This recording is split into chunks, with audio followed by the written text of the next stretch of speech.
الحمد لله نحمده ونستعينه ونستغفره ونعوذ بالله من شرور أنفسنا ومن سيئات أعمالنا من يهده الله فلا مضل له ومن يضلل فلا هادي له وأشهد أن لا إله إلا الله وحده لا شريك له وأشهد أن محمدا عبده ورسوله أما بعد فإن خير الحديث كتاب الله وخير الهدي هدي محمد صلى الله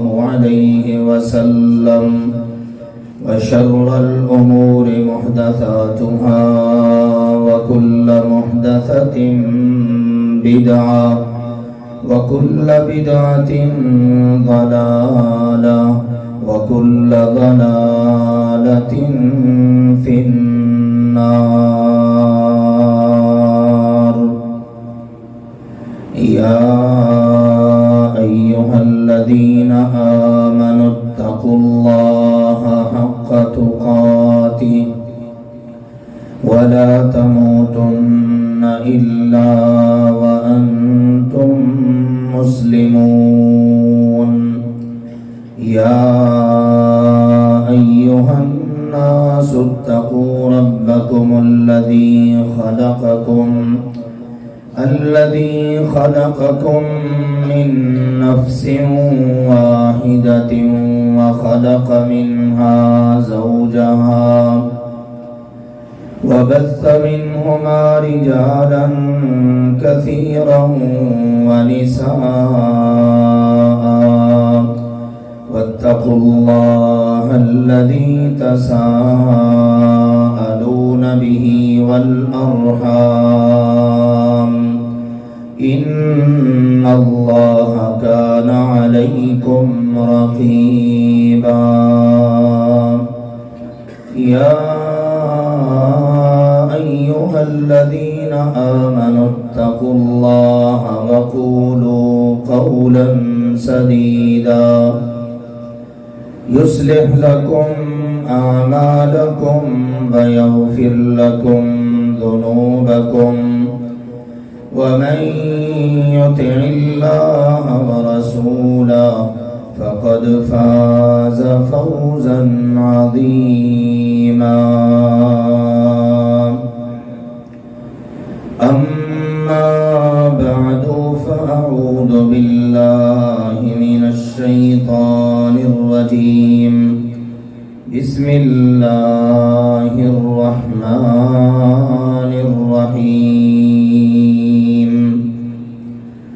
يوم نقول لجهنم هل امتلأت وتقول هل من مزيد وأزلفت الجنة للمتقين غير بعيد هذا ما توعدون لكل أواب حفيظ من خشي الرحمن بالغيب وجاء بقلب منيب ادخلوها بسلام ذلك يوم الخلود لهم ما يشاءون فيها ولدينا مزيد وكم أهلكنا قبلهم من قرن هم أشد منهم بطشا فنقبوا في البلاد هل من محيص إن في ذلك لذكرى لمن كان له قلب أو ألقى السمع وهو شهيد. وقال سبحانه وتعالى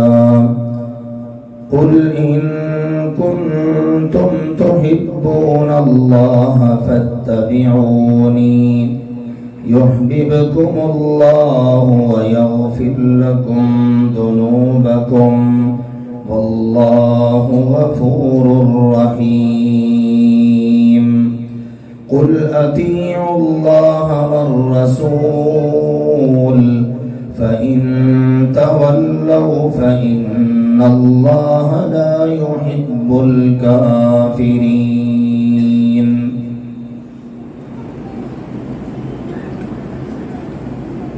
اللہ سبحانہ وتعالی نے سیدنا ابراہیم علی نبینا وعلیہ الصلاۃ والسلام کی دعا، جس کا ذکر پہلے ہی پارے کے 2 رکوع میں ہے،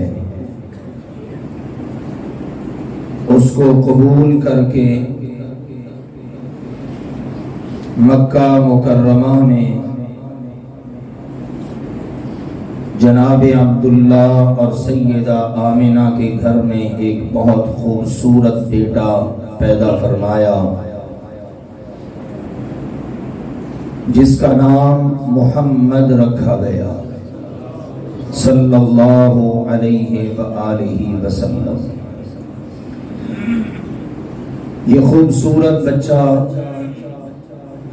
کس تاریخ کو پیدا ہوا، اس کے متعلق بہت سا اختلاف پایا جاتا ہے، مہینوں کا اختلاف بھی موجود ہے اور تاریخوں کا اختلاف بھی بہت موجود ہے۔ محققین نے، مؤرخین نے بڑی محنت کر کے، تبودو کر کے کسی نتیجے پر پہنچنے کی کوشش کی، پھر بھی کسی نے کہا آپ کی ولادت کی تاریخ 8 یا 9 ربیع الاول بنتی ہے، اور بعض نے کہا 12 ربیع الاول بنتی ہے۔ بہرحال یہ خوش نصیب بچہ انتہائی عظمتوں، شانوں، رفعتوں والا، کہ جن کے بارے میں ابھی مکہ میں کسی کو کچھ پتا نہیں کہ مستقبل میں یہ کیا بننے والا ہے۔